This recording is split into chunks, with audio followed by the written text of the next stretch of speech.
ओम शांति। आज बाबा की वाणी है 15 अक्टूबर 2020। मीठे बच्चे, नाजुकपना भी देह अभिमान है। रोना रोना यह सब आसुरी संस्कार तुम बच्चों में नहीं होना चाहिए।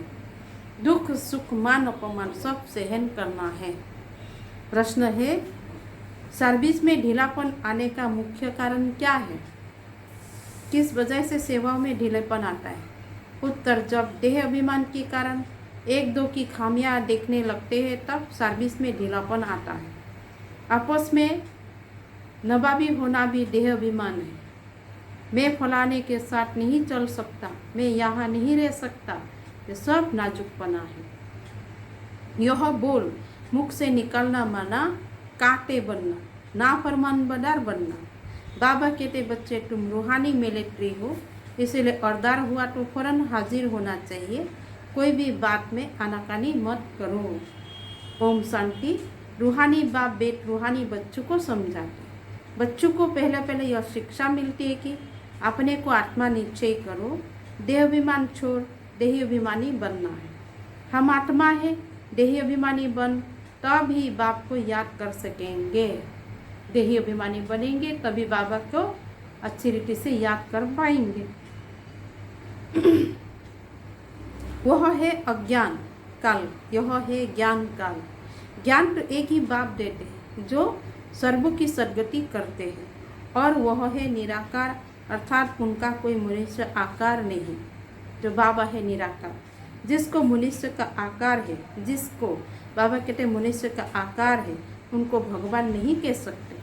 अब आत्मा ही तो सब निराकारी ही है, परंतु देह अभिमान में आने से अपने को आत्मा भूल गए।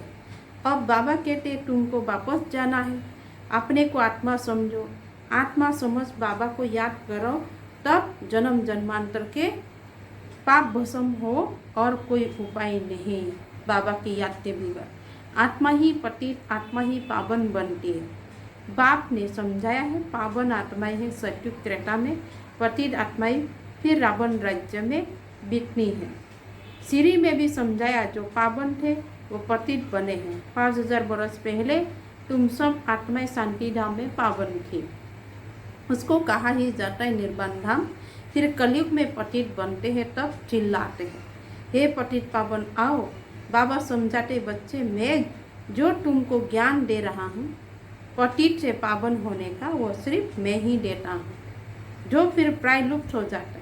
बाप को ही आकर सुनाना पड़ता है। ये मनुष्य ने अथाह शास्त्र बनाया है, सतयुग में कोई शास्त्र होता ही नहीं, वहाँ भक्ति मार्ग रिंचक भी नहीं। अभी बाबा कहते, मैं तुम मेरे द्वारा ही पतित से पावन बन सकती हो, पावन दुनिया जरूर बननी ही है, तो मैं तो बच्चों को ही आकर राजयोग सिखलाता हूँ। देवी गुण भी धारण करने हैं। रोना रोना यह सब आसुरी स्वभाव है। बाबा कहते दुख सुख मान अपमान सब बच्चों को सहन करना है। नाजुकपना नहीं, मैं फलाने स्थान पर नहीं रह सकती हूँ, यह भी नाजुकपना है। इनका स्वभाव ऐसा है, यह ऐसा है, वैसा है, यह कुछ भी रहना नहीं चाहिए। मुख से सदैव फूल ही निकाले, कांटा नहीं निकालना चाहिए। कितने बच्चों के मुख से कांटे बहुत निकालते हैं। किसी को गुस्सा करना भी काटा है। एक दो में बच्चों की अनबनी बहुत होती है। देह अभिमान होने कारण एक दो की खामियां देखते खुद में अनेक प्रकार की खामियां रह जाती है, इसीलिए फिर सर्विस ढीली पड़ जाती है। बाबा समझाते, यह भी ड्रामानुसार होता है, सुधारना भी तो है। मिलिट्री के लोग जब लड़ाई में जाते हैं तो उन्हों का काम ही है दुश्मन से लड़ना। फ्लड्स होती है, हुआ कुछ हंगामा हुआ तो फिर बहुत मिलिट्री को बुलाते हैं। फिर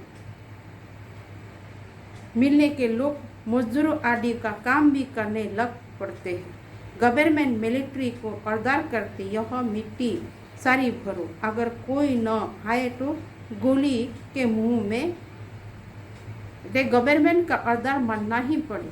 बाबा कहते हैं तुम भी सर्विस के लिए बंधे हुए हो, रूहानी आर्मी हो। बाबा कभी कभी कहते, बाबा जहाँ भी सर्विस पर जाने के लिए बोले झट हाजिर होना चाहिए। नहीं माना तो मिलिट्री नहीं कहेंगे, वह फिर दिल पर नहीं चढ़ते। तुम बाबा के मददगार हो, सबको पैगाम देना है। अब समझो कहाँ बड़ा म्यूजियम खुलते हैं, कहते 10 माइल दूर है, सर्विस पर तो जाना पड़े ना। खर्चा का ख्याल थोड़ी ही करना है। बड़े से बड़ी गवर्नमेंट बेहद के बाप का अर्दार मिला, जिसका राइट हैंड फिर धर्मराज है। उनकी श्रीमत पर न चलने से फिर गिर पड़ते हैं। श्रीमत कहती है अपनी आँखों को सिविल बनाओ।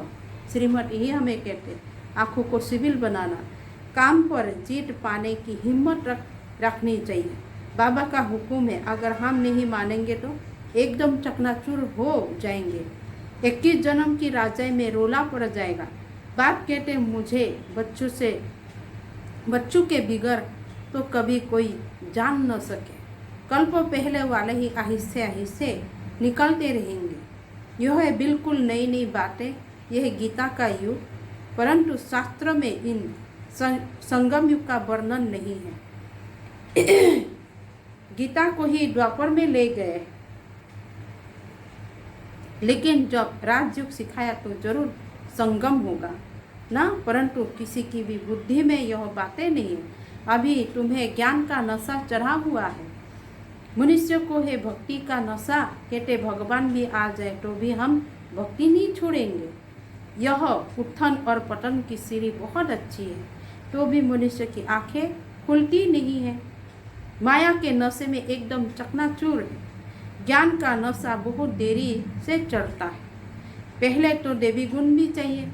बाप का कोई भी अर्दार हुआ तो उसमें आनाकानी नहीं करनी है। यह मैं नहीं कर सकता हूँ, इसको कहा जाता है नाफरमान बना। श्रीमत मिलती ऐसा ऐसा करना है तो समझना चाहिए कि शिव बाबा की श्रेष्ठ मत है। वो है ही सदगति दाता कभी उल्टी मत नहीं देंगे। बाबा कहते हैं मैं इनके बहुत जन्मों के अंत में प्रवेश करता हूँ। इनसे भी देखो लक्ष्मी नारायण चली जाती है। बाबा कहते इनसे भी देखो लक्ष्मी ऊंची चली जाती है। गायन भी है, फीमेल को आगे रखा जाता है। पहले लक्ष्मी फिर नारायण, जथा राजा रानी तथा प्रजा हो जाती है। तुमको भी ऐसा श्रेष्ठ बनना है। इस समय तो सारी दुनिया में रावण राज्य है। सभी कहते राम राज्य चाहिए। अब है संगम। जब इन लक्ष्मी नारायण का राज्य था तो रावण राज्य नहीं था, फिर चेंज कैसे होती है यह कोई नहीं जानते। सभी घोर अंधेरा में है। समझते कलयुग तो अभी छोटा बच्चा है, रेगड़ी पहन रहा है, तो मनुष्य और ही नींद में सोए पड़े हैं। बाबा कहते मनुष्य और ही नींद में सोए हुए हैं। यह रूहानी नॉलेज रूहानी बाबा ही रूह को देते हैं, राजयोग भी सिखलाते हैं। कृष्ण को रूहानी बाप नहीं कहेंगे। यह ऐसा नहीं कहेंगे कि है रूहानी बच्चों, यह भी लिखना चाहिए। रूहानी नॉलेजफुल बाप स्पिरिचुअल नॉलेज रूहानी बच्चों को देते हैं। बाप समझाते हैं दुनिया में सभी मनुष्य है, देह अभिमान, मैं आत्मा हूँ यह कोई नहीं जानते। बाबा कहते किसी की भी आत्मा लीन नहीं होती।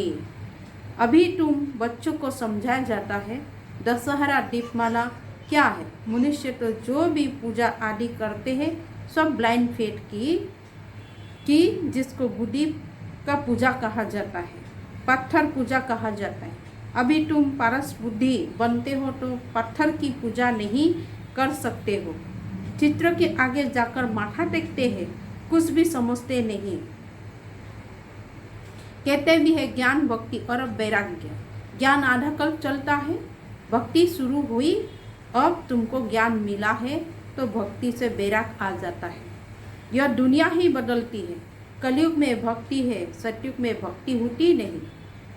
वहाँ है ही पूज्य बाप कहते बच्चे तुम माथा क्यों टेकते हो। आधा कल तुमने माथा भी घिसाया, पैसे भी गंवाए, मिला कुछ नहीं। माया एकदम माथा मूड लिया है, कंगाल बना दिया है। फिर बाबा आकर सब माथा ठीक कर देते हैं। अभी आहिस्ते आहिस्ते कुछ यूरोपियन लोग भी समझते हैं, विदेशी। बाबा कहते बाबा ने समझाया यह भारतवर्षी तो बिल्कुल तमोगनी बन गया है। वह और धर्म वाले फिर पीछे आता है तो सुख भी थोड़ा दुख भी थोड़ा मिलता है। भारतवासी को सुख भी बहुत तो दुख भी बहुत है।